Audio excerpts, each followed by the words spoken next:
उन लोगों का असली चरित्र क्या है, ये पिछले कुछ दिन में भारत की जनता के सामने आया है। और जब ये बात मैं कहता हूं तो मैं बात कर रहा हूं दलित विरोधी राजनीति करने वाले कट्टर बेईमान अरविंद केजरीवाल और नकली गांधी राहुल गांधी की। और मैंने जैसा आपसे कहा ना कि संविधान की प्रतिलिपि, संविधान की पुस्तक रखने से संविधान की मूल भावना को आप चरितार्थ नहीं कर सकते। जैसे हमने देखा राहुल गांधी संविधान के जैसे दिखने वाली एक पुस्तक बंटवाते हैं, अंदर कोरे कागज होते हैं, वैसे ही डॉक्टर बी.आर. अंबेडकर साहब की फोटो तो लगी थी अरविंद केजरीवाल जब मुख्यमंत्री थे उनके पीछे, लेकिन उनका असला चरित्र, जो असली चरित्र है, ये कितना विषैला, दलित विरोधी, पिछड़े समाज का विरोधी ये है, ये मैं आपके समक्ष रखूंगा। सबसे पहले तो इस मंच से हमने ये बात बार बार उठाई है, अरविंद केजरीवाल जी, पंजाब में आपकी सरकार है, हम सबके लिए ईश्वर समान संविधान के निर्माता डॉक्टर बी.आर. अंबेडकर साहब की मूर्ति को खंडित किया जाता है अमृतसर में 26 जनवरी 2025। एक वक्तव्य अरविंद केजरीवाल का नहीं आता है। जब पापी आप कट्टर बेईमान की अलमारी खोली है तो केवल और केवल कंकाल ही कंकाल हैं। दलित विरोधी सोच है, दलितों से नफरत है। जो मैं आपके सामने आंकड़े रखता हूं पहले बिंदु पे, उस पे जरूर ध्यान दीजिएगा। पापी आपकी सरकार दिल्ली में जब बजट लाती है तो उसमें 4 प्रमुख योजनाएं दलितों के लिए, पिछड़े समाज के लिए, अल्पसंख्यकों के लिए और विद्यार्थियों के लिए भी थी। लेकिन एक तरफ दिल्ली की जनता ने भारतीय जनता पार्टी को सेवा का अवसर दिया है और हमारे लिए यह गर्व की बात है कि जब दिल्ली की मुख्यमंत्री रेखा गुप्ता जी ने बजट प्रस्तुत किया तो एक नई सोच, एक नई उमंग, दिल्ली का भविष्य उज्जवल कैसे होगा इसको ध्यान में रखते हुए वादे पूरे करने वाला जो संकल्प पत्र में कह दिया वो पूरा होगा।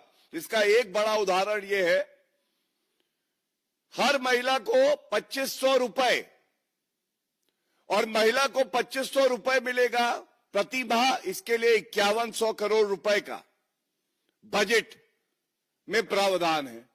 अब जब मैं ये बात कहता हूं तो एक तरफ वादा पूरा करना, जो कह दिया वो पत्थर की लकीर, और दूसरी तरफ वादा तोड़ राजनीति अरविंद केजरीवाल की। पहली योजना एससी बस्तियों का सुधार होगा, इसके लिए लाई गई थी। और जब मैं आंकड़े दूं उससे पहले ये बता दूं, 2020-21 के बजट की बात मैं चारों योजनाओं में करूंगा। और यह समय था कोविड का, महामारी का। कोविड के संकट में दलित समाज के लिए, पिछड़े समाज के लिए सहायता नहीं, जो प्रावधान है उसको लागू करना, खर्च करना, यूटिलाइजेशन नहीं, उस समय पे शराब नीति लाना और शीश महल लाना, ये उनकी प्राथमिकता थी।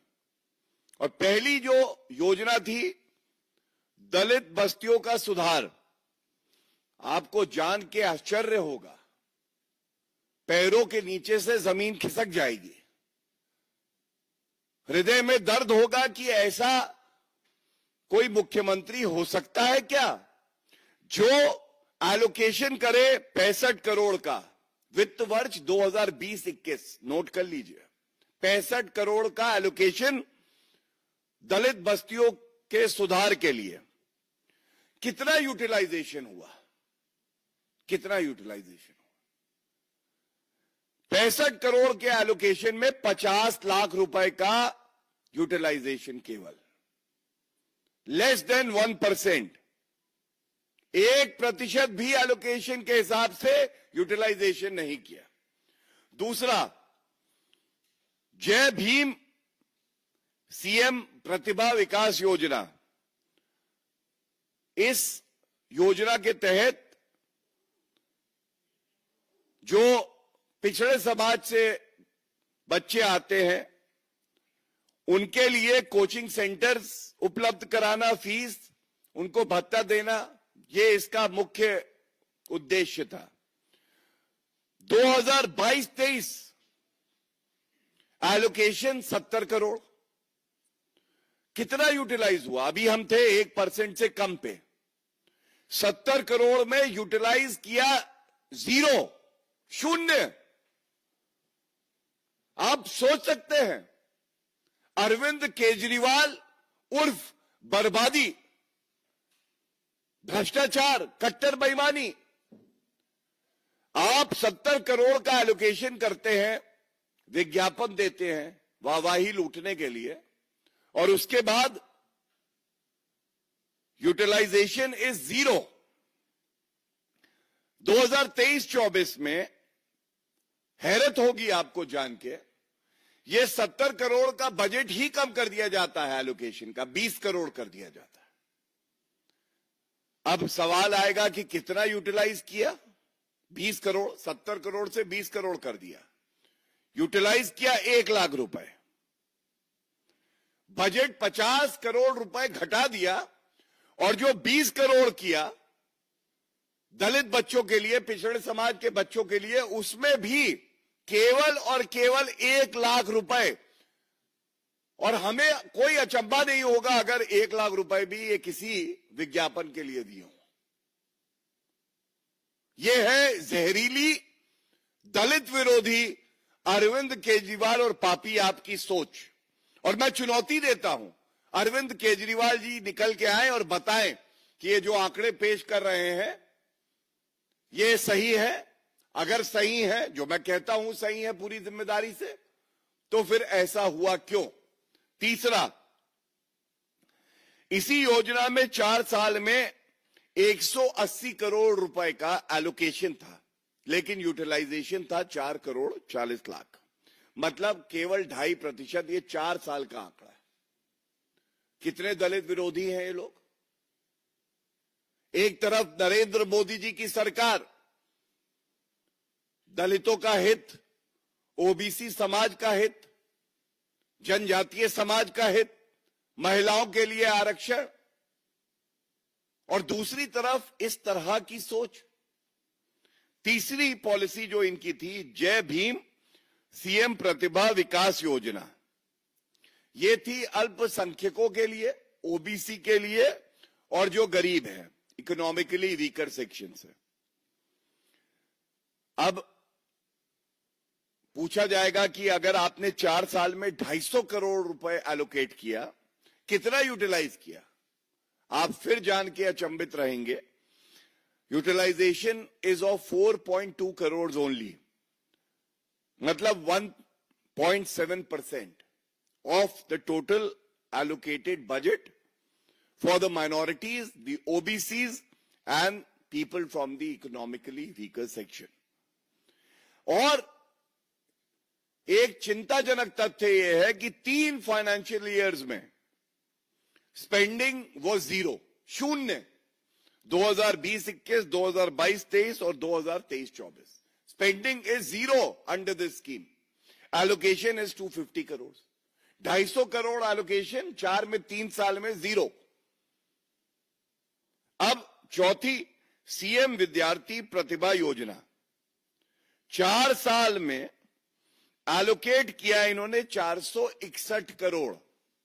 ये स्किल डेवलपमेंट के लिए है, जो कि हम जानते हैं केंद्र सरकार स्किल डेवलपमेंट पे बहुत ध्यान देती है और प्रोत्साहन देती है जो प्रदेश में सरकारें हैं उनको। 461 करोड़ में utilized 32 crore, only 7%, only 7% for skill development. 2020-21 में ये आंकड़ा देखिए, मैंने जो गंभीर चिंताजनक तथ्य हैं वो इसीलिए अलग निकाल के आपके सामने पेश किए हैं। 2020-21 में कोविड का समय है। इस योजना में सीएम विद्यार्थी प्रतिभा योजना एलोकेटेड 150 करोड़, यूटिलाइज्ड जीरो।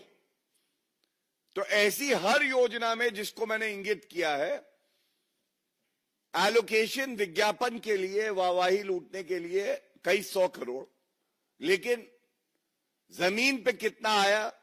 0, अंडा। और इसीलिए जनता ने इसको आप नहीं, हम लोग पापी आप कहते हैं, जनता पापी आप कहती है, आपदा माना। आपदा। अगर अरविंद केजरीवाल कहीं से निकल जाएं तो जैसे वैक्यूम क्लीनर होता है वैसे वो जनता की गाड़ी कमाई खींच लेते हैं और बाहर कुछ नहीं निकलता है। जनता के लिए कुछ नहीं है, अपने लिए शीश महल भी है, शराब कारोबारी भी हैं, वही इनके सगे हैं। Subscribe now and press the bell icon. Never miss an update.